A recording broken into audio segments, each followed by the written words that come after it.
comment est-ce qu'on peut aider quelqu'un à stopper un comportement destructeur, surtout quand cette personne se sent complètement piégée? Aujourd'hui, on va se pencher sur une réponse possible, le programme d'auto-assistance Redirection, un outil qui a été conçu pour s'attaquer à une compulsion vraiment problématique. 62%. C'est un chiffre qui interpelle, n'est-ce pas? Selon une enquête, c'est la proportion de personnes qui ont essayé, toutes seules, d'arrêter de consommer des contenus d'abus sexuels sur enfants et qui n'y sont pas arrivées. Ça nous montre bien à quel point c'est difficile de briser ce cycle sans une aide un minimum structurée.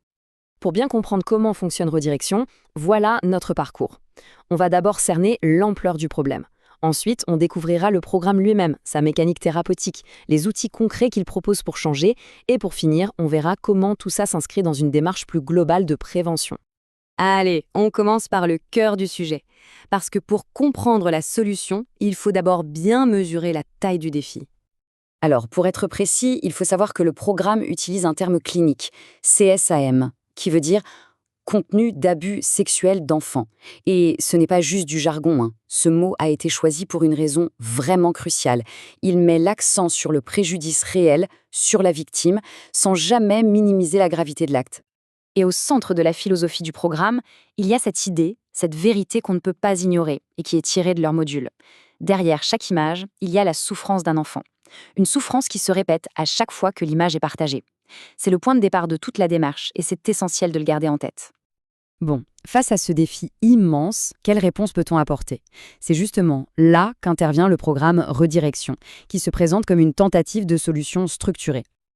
Alors, qu'est-ce que c'est Redirection concrètement? Eh bien, c'est un outil d'auto-assistance accessible sur Internet et de manière complètement anonyme. Son but, ce n'est pas juste de stopper une action, c'est plus profond. Il s'agit d'apprendre à réorienter les pensées et les émotions qui mènent au comportement. Un des piliers du programme, c'est vraiment son accessibilité. Il est anonyme, il est gratuit et il est flexible. L'objectif est limpide, faire tomber toutes les barrières pour quiconque ressent le besoin et la motivation de changer, sans avoir peur d'être jugé ou identifié. Mais alors, sur quoi est-ce que ça repose tout ça? On va plonger dans la mécanique interne du programme pour comprendre comment il fonctionne. Le programme, il est construit sur une approche thérapeutique qui a fait ses preuves, la thérapie cognitivo-comportementale, la TCC. L'idée de base, elle est à la fois simple et très puissante. Nos pensées, nos émotions et nos actions sont toutes liées. Si on arrive à changer l'un de ces trois éléments, on peut transformer tout le système. En pratique, la TCC aide à décortiquer ce qu'on appelle le cycle du comportement. C'est comme une chaîne en 3 maillons. Un déclencheur apparaît, il génère des pensées et des émotions, et tout ça mène à une action. L'enjeu du programme, c'est d'apprendre à reconnaître cette chaîne pour pouvoir la briser. Le tout premier maillon de cette chaîne, ce sont les déclencheurs. Le programme aide à les repérer. Ils peuvent venir de l'intérieur, comme le stress ou la solitude, ou de l'extérieur, comme une situation particulière ou un accès facile à Internet. Prendre conscience de ces déclencheurs, c'est vraiment le premier pas vers le changement. Le changement de fond que propose le programme, c'est donc de passer d'une réaction impulsive, dictée par un déclencheur, à une action intentionnelle, guidée par des valeurs. C'est l'opposition entre chercher un soulagement immédiat qui ne dure pas et construire sur le long terme une vie qui soit alignée avec ce qu'on valorise comme le respect ou l'intégrité. Ok, la théorie c'est bien, mais en pratique, on fait comment? Le programme ne se contente pas d'expliquer le problème, il donne des outils très concrets pour commencer à changer. Une des techniques phares du programme a un nom assez parlant, surfer sur une envie. L'image est intéressante. Le but, ce n'est pas de combattre la vague de la pulsion de front, ce qui est souvent épuisant, mais plutôt d'apprendre à glisser dessus, à la traverser jusqu'à ce qu'elle perde de sa force, sans se laisser emporter. Mais alors, comment est-ce qu'on surfe concrètement? La méthode se fait en 4 temps. D'abord, on reconnaît l'envie quand elle arrive. Ensuite, on l'observe avec curiosité, mais sans la juger. Puis, on utilise sa respiration pour créer une pause, un moment de calme. Et enfin, on réévalue.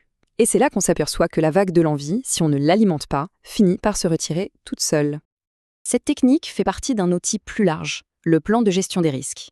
Et là, c'est très pragmatique. L'idée, c'est d'anticiper. On identifie une situation à risque, par exemple le stress quand on est seul devant son ordinateur. On prévoit une solution immédiate, comme éteindre l'appareil. Et surtout, on prépare une stratégie à long terme pour gérer ce stress différemment à l'avenir.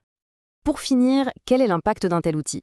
On va prendre un peu de hauteur pour voir comment il s'inscrit dans le grand débat sur la prévention et la réhabilitation. L'objectif ultime du programme est en fait dans son nom. C'est une véritable redirection de vie.